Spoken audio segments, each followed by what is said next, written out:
Bom dia, boa tarde, boa noite, pessoal. Vamos dar continuidade às nossas aulas de Bases da Cultura Ocidental. E agora nós vamos falar sobre Santo Agostinho, tá? Trazendo aqui a nova descoberta do eu. A nova descoberta do eu. Deixa eu pegar minha caneta. Vamos lá. Bom, primeiramente, antes de falar de Santo Agostinho, a gente tem que falar de quem converteu, levou o Santo Agostinho à conversão, né? Que é Santo Ambrósio, ok? Ele era bispo de Milão, doutor da igreja e personalidade essencial no processo de conversão de Agostinho. Santo Ambrósio nasceu por volta de 340 d.C. em Trier, uma cidade da Gália, hoje situada no território alemão. Seu pai era um importante funcionário do Império e Ambrósio seguira seus passos. Tá? Estudou em Roma, onde aprendeu grego e dedicou-se às disciplinas como direito, retórica e literatura. Por volta dos anos 370, foi indicado governador de uma província romana, cuja sede ficava em Milão. Ele exerceu essa função até 374 d.C., quando foi aclamado bispo pelo povo, mesmo sem ser batizado. Então, ele se tornou bispo mesmo sem passar pelo batismo. Sua eleição teria ocorrido quando tentou resolver o problema da sucessão episcopal que tumultuava Milão, dividida entre católicos e hereges arianos. Os arianos, o arianismo é uma heresia defendida por Ário, tá? Que foi condenada pelo primeiro concílio de Nicéia, em 325 d.C. O cerne da questão era a Santíssima Trindade. Preconizava que o filho, por ser criado pelo pai, tinha uma natureza inferior, não podendo ser considerado Deus do mesmo modo que o pai. Então, o arianismo acreditava nisso, que o filho, Jesus Cristo, não tinha o mesmo grau ali do que Deus e que o Espírito Santo. Ok? Bom, compôs textos exegéticos, ascéticos, dogmáticos, catequéticos, além de ter uma rica produção epistolar, ou seja, cartas, né? Famosos são também os seus hinos. A ele, inclusive, Santo Agostinho menciona em suas confissões, ele fala o seguinte, foi então que se fixou o costume, para vocês saberem onde eu estou lendo, foi então que se fixou o costume de cantar hinos e salmos, como se faz no Oriente, para que os fiéis não se consumissem no tédio e na tristeza. Desde esse dia, esse costume manteve-se, e no resto do mundo, quase todas as tuas comunidades de fiéis passaram a adotá-lo. Tá? Então, a partir dessa composição, né, dessa forma de liturgia que Santo Ambrósio coloca, passa-se a ter hinos em todas as comunidades cristãs aqui, dirigidas por Santo Ambrósio, ou que já ouviram essa parte, eles acabam utilizando o que Santo Ambrósio fazia. Existe uma passagem das Confissões em que Santo Agostinho menciona o fato de Santo Ambrósio ler em silêncio. Tá? Ele fala que até ele fica meio que sem graça de interromper, né? Então, o trecho mostra a interessante tensão entre ler em silêncio e ler em voz alta, retrato da dualidade oral e escrito vigente em uma cultura em que a oralidade era ainda importante. O que acontece? Aqui não se sabe se ele lia em silêncio para absorver melhor o que estava sendo lido, ou se ele lia em silêncio para que alguém não o escutasse, para que não fosse questionar, então não se sabe exatamente, mas passa esse momento em que o climão que fica quando Agostinho chega perto e ele está lendo e não sabe se vai, não sabe se fica. Tá? Santo Ambrósio compôs a Hexaemeron, coletânea de sermões que proferiu durante a Semana Santa do ano 387 ou 388. Ele expõe de maneira longa e literal a narrativa da criação feita na Gênesis, interpondo análises e conselhos morais. Conselhos morais, ele fala muito sobre isso, tá? Ele inaugura o texto apresentando as doutrinas de alguns filósofos, como Platão, Aristóteles, principalmente, sobre a origem do mundo. No trecho, percebe-se que ele não é avesso à cultura pagã, tá? Visto que ele recebeu uma formação romana baseada nessa cultura. Tá? Ele recorre frequentemente aos antigos gregos e romanos para ilustrar seu texto e apoiar sua argumentação, ainda que tenha, por vezes, de apontar alguns erros ou alguns defeitos ali nos pensamentos filosóficos. Tá? A Hexameron é o período de 6 dias durante os quais Deus criou o mundo e tudo que nele há, conforme está descrito no livro do Gênesis. Tá? São Basílio Magno, padre grego, compôs homílias sobre o Hexameron.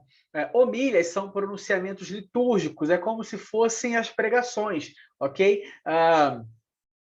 Sobre o Hexameron antes de Santo Ambrósio, e Santo Ambrósio ele utiliza dessas homílias como inspiração para criar, compor esse Hexameron, tá? Santo Ambrósio entremeia análise e conselhos de ordem moral. Então, ele fala para não cometer adultério, ele fala para se evitar as pessoas que cometem fraudes, etc. e tal. Ele fala muito sobre essa parte moral. Tá? Agora a gente entra em Santo Agostinho, tá? Que nasceu em 354 e morreu em 430 depois de Cristo. A vida de Santo Agostinho é dividida em 3 grandes fases. A primeira é narrada nas Confissões, indo do nascimento de Agostinho até a sua conversão e a morte de sua mãe, a Luzia. A segunda... Luzia não, Mônica. Espera aí, agora eu falei Luzia, falei o nome da minha mãe, não falei o nome da mãe de Agostinho. Mônica. A segunda compreende o período que vai de sua conversão e da morte de Santa Mônica, que é a mãe de Agostinho. Luzia é minha mãe, gente. Luzia, Dona Luzia é minha mãe. Tá? Mônica, mãe de Agostinho. Até a sua sagração episcopal. E a terceira vai do período de sua atividade como bispo de Epona, até a sua morte. Ele nasce em 13 de novembro de 354, na cidade de Tagaste, em Numídia, uma das províncias romanas da África. Ele morreu em 28 de agosto de 430, na cidade de Hipona, a moderna Annaba Argelina, não longe da fronteira da Tunísia. A vida e obra de Agostinho são documentadas em alguns de seus próprios escritos, em uma biografia, a Vita Agostinho, né, a vida de Agostinho, é escrita por Possídio, tá? Bispo de Calama e seu amigo pessoal. Tá? Então, Agostinho começa escrevendo, mas quem termina Possídio, ok? Reúne-se em 4 grupos os escritos que contêm informações importantes sobre sua obra e sobre sua vida.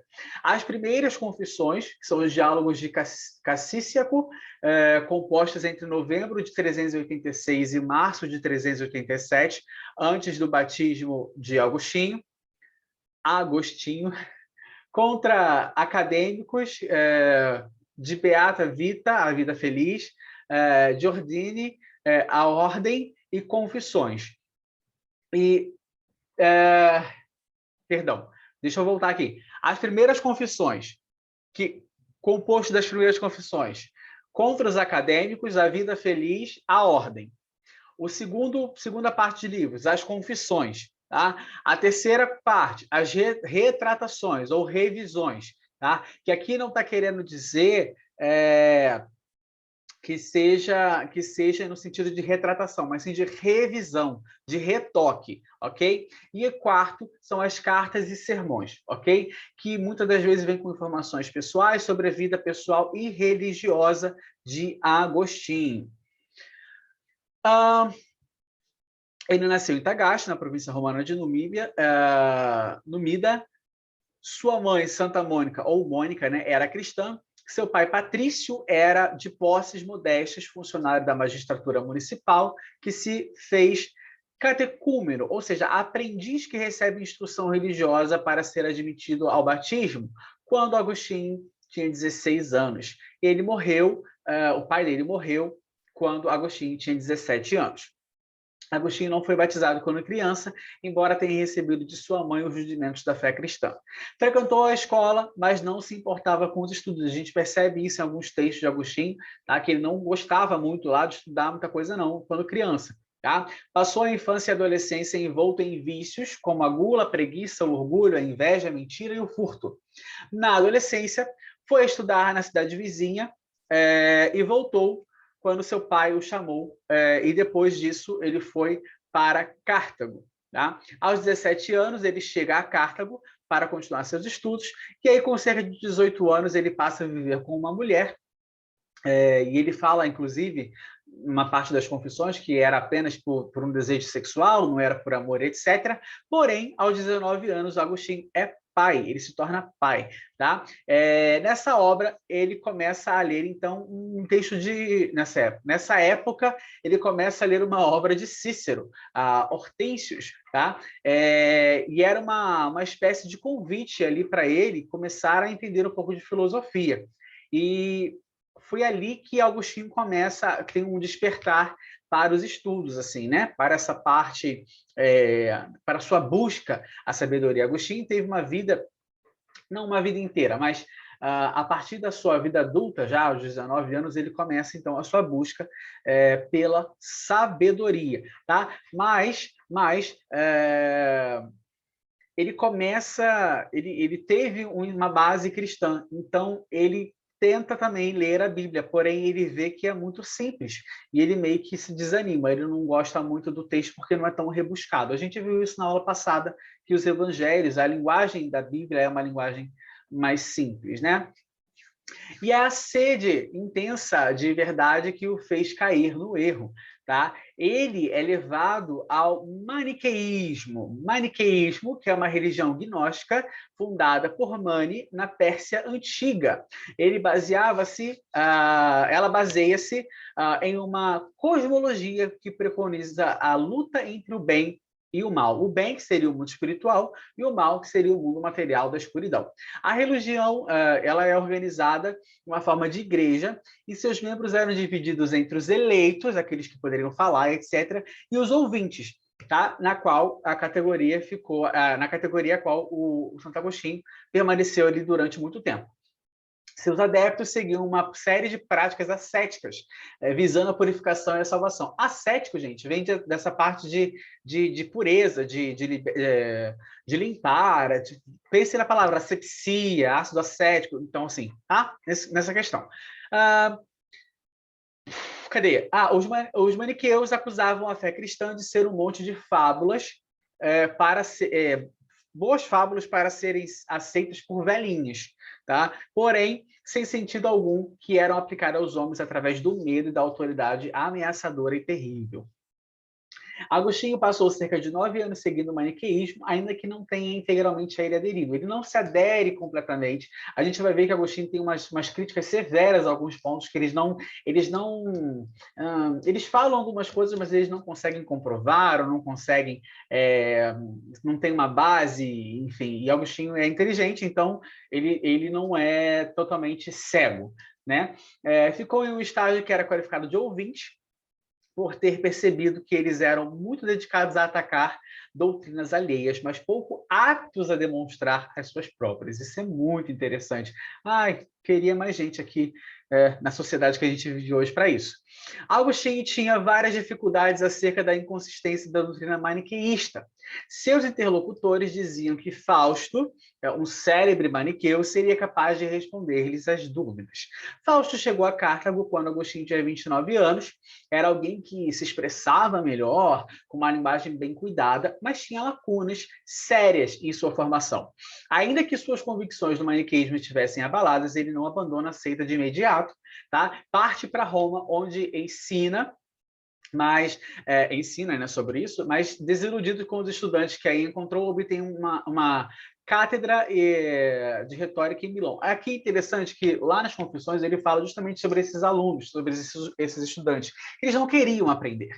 Tá? Eu acho que aqui é o ponto que todo professor passa. Existem estudantes que querem aprender e vão se esforçar, e existem aqueles que não estão nem aí e estão nem aí. Tá? Mas Agostinho fica muito irado com isso, e ele sai dali e vai para outro lugar. Tá? Ele acaba depois reclamando dos outros estudantes porque eles não pagavam as aulas. Então, tipo, tinha estudantes que não queriam estudar e tinha estudante que era caloteiro. Então, é isso, né? Enfim, em Milão, já desiludido com os maniqueus e invadido por uma sensação geral de ceticismo, ele procura por Ambrósio, o santo bispo, famoso por sua eloquência, que faz Agostinho ouvir os sermões de Ambrósio, mas junto com as belas palavras, penetram-lhe os ouvidos as verdades pregadas pelo bispo. Em setembro de 386, ele parte para Cassicíaco, com um grupo de amigos, sua mãe, Mônica, seu irmão, Navígio, e seu filho, Adeodato. O filho dele é essencial para a vocação de Agostinho, tá? Durante sua estada, ele travará inúmeras conversas com seus acompanhantes, e deles resultarão 4 textos: Contra os Acadêmicos, A Vida Feliz, A Ordem e Solilóquios. Solilóquios, ok? Bom, entre 387 e 388 tiveram outros acontecimentos. Ele retorna a Milão em 387, é batizado por Santo Ambrósio, decidindo dedicar toda a sua vida a Deus. Ele parte para a África, então, em companhia da sua mãe, Mônica, e eles foram para uma cidade próxima a Roma, onde deveriam embarcar. Mas, enquanto eles estavam esperando o embarque, a sua mãe adoece e morre. Então, ele, antes de chegar ali...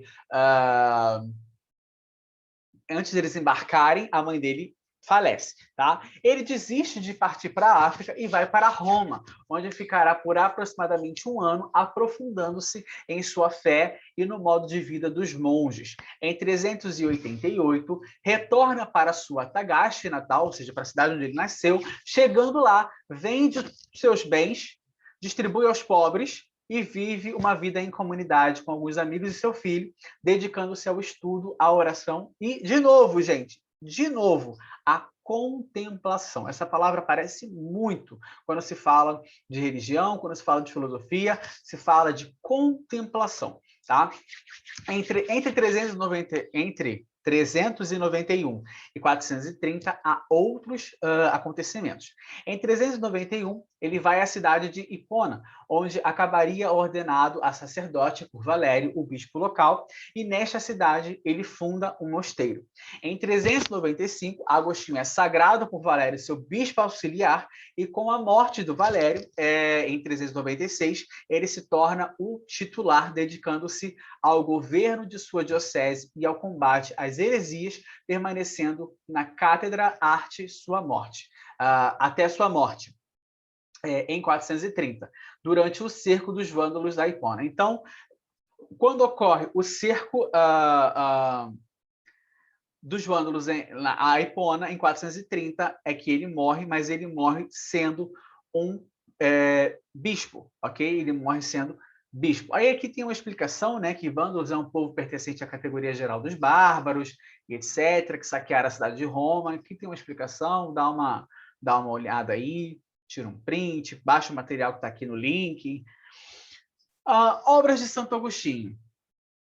Ocupando 14 volumes da Patrologia Latina de Migni, há mais de uma centena de títulos. Se formos classificar sua produção, podemos facilmente encontrar escritos autobiográficos, filosóficos, exegéticos, dogmáticos, ligados à linguagem, além de sermões e centenas de cartas. Tá? O que mais me impressionou sobre Agostinho foi a parte da linguagem. Para quem estuda linguística, é muito interessante essa parte. Sua obra, linguística e gramática também, sua obra tem grande influência no pensamento e na cultura ocidental. Agostinho é lido durante toda a Idade Média, marcando profundamente o pensamento filosófico e teológico, moldando a cristandade e representando um importante canal para a incorporação de elementos da cultura clássica ao cristianismo. No livro A Cidade de Deus, ele escreveu... Vamos lá, tem 3 livros aqui, 3 partes. A Cidade de Deus, a Trindade, os Solilóquios. A Cidade de Deus é composta por 22 livros, que levou cerca de 14 anos para ser escrita. Tá? Nela, Agostinho defende o cristianismo das acusações que lhes eram imputadas pelos pagãos em contexto histórico e político delicado, marcado pela dissolução do Império Romano e pelas invasões bárbaras. De fato, os pagãos acusavam o cristianismo de ter destruído a sólida base cultural e moral do Império Romano, levando à sua fraqueza e dissolução. Lembra quando a gente estudou sobre Aristófanes, na verdade sobre Sócrates, na hora que, na parte da comédia em que Aristófanes fala das nuvens, que Aristófanes, na verdade, está fazendo uma crítica aos sofistas, aqui tem algo parecido, porque ali havia uma crítica ao modo de vida dos filósofos, que enfraqueceria a juventude. E aqui, novamente, há essa questão do cristianismo, só que agora do cristianismo, não da filosofia. Tudo bem, que lá realmente tinha uma questão deles receberem para ensinar e tal. Aqui não é bem isso, mas há de novo essa crítica da questão de que o cristianismo agora, né, uma outra ideologia, vamos colocar assim, lá é uma ideologia filosófica, aqui é uma ideologia cristã que está enfraquecendo, que enfraqueceu, que fez que levou à dissolução do império. A Cidade de Deus surge assim como uma apologia do cristianismo, uma defesa de fé cristã diante dos ataques pagãos. E ela se funda na ideia de que há duas cidades que coexistem, como o joio e o trigo. E aqui, como fala joio e trigo, a gente lembra de novo da nossa aula sobre o cristianismo, que fala de separar o joio e o trigo, tá? Uma das passagens lá que Jesus fala. Bom, a Trindade é outro livro de extrema importância e que exerceu enorme influência no desenvolvimento de questões teológicas ao longo de toda a Idade Média. A obra, dividida em 15 livros, levou por volta de uns 20 anos para ser escrita, tá? O escopo da obra trata do ministério da Santíssima Trindade, que por sua natureza mesma não pode ser plenamente compreendido pela razão, mas apenas crido, já que a razão não pode esgotar algo que está acima de suas forças. Tá? E os solilóquios, que constituem... vamos lá, para entender o que são solilóquios. É quando você dialoga consigo mesmo, quando você fala consigo mesmo, tá? É tipo isso, tá? Constitui uma obra em 2 livros, mas que ficou inacabada. Trata-se de um diálogo através de perguntas e respostas. Agostinho dialoga consigo mesmo, por isso solilóquio, os 2 personagens são Agostinho e a razão. E por dialogar consigo mesmo é que se chamou a obra de Solilóquios. Bom, Confissões. As confissões que acho que são as maiores partes, as maiores obras aqui de Agostinho, é uma obra autobiográfica, não se trata de um mero relato de datas e fatos de cunho pessoal, tá? Agostinho, ele se coloca diante de Deus, que é onisciente em sua presença, relata suas misérias e seus pecados. Então ele conta a vida dele toda para Deus. E aqui há uma questão de tipo, mas se Deus é onisciente, onipresente, ele já saberia de tudo, mas ali Agostinho não queria saber disso, ele queria falar com Deus, ele queria escrever tudo que tinha acontecido, sabe? E é muito interessante isso. Outra coisa, nessa parte das confissões, Deus não é o receptor das mensagens, tá? Ele é um interlocutor, tá? Ele não escreveu para Deus esse livro, ele é o interlocutor de Agostinho, tá? O texto é riquíssimo, tá? As confissões são um desnudamento ali do pecador, sabe? Diante de Deus, ele se desnuda, ele mostra todas as suas mazelas, todos os seus erros, todos os seus acertos, tudo o que aconteceu na vida dele, ele conta a Deus, tá? Agostinho escreve por volta dos seus 43 ou 44 anos, já se tinha convertido há uns 10 anos e já era bispo. E com as experiências que adquirira em sua vida e com uma agudeza de espírito que é toda sua, olha para o passado e para o presente, mostrando como este, ou seja, o presente, não se faz sem o passado. O presente não se faz sem o passado, e o homem que ele é fruto do seu passado e de suas escolhas. Isso é muito interessante também. As confissões são compostas de 13 livros e divididas claramente em 2 grandes partes. Nos 9 primeiros livros, o autor narra os fatos principais de sua vida passada. Tá? Então, 9 primeiros livros falam do passado, nos 4 últimos livros ele fala do presente, mas não aborda fatos puramente ou simplesmente, tá? Ele vai desenvolvendo reflexões diversas sobre o valor de suas confissões, sobre o papel da memória, sobre inclinações de sua alma, sobre o livro de Gênesis, sobre o tempo e etc. A narrativa constituída ao longo das confissões não se limita a apresentar objetivamente os fatos.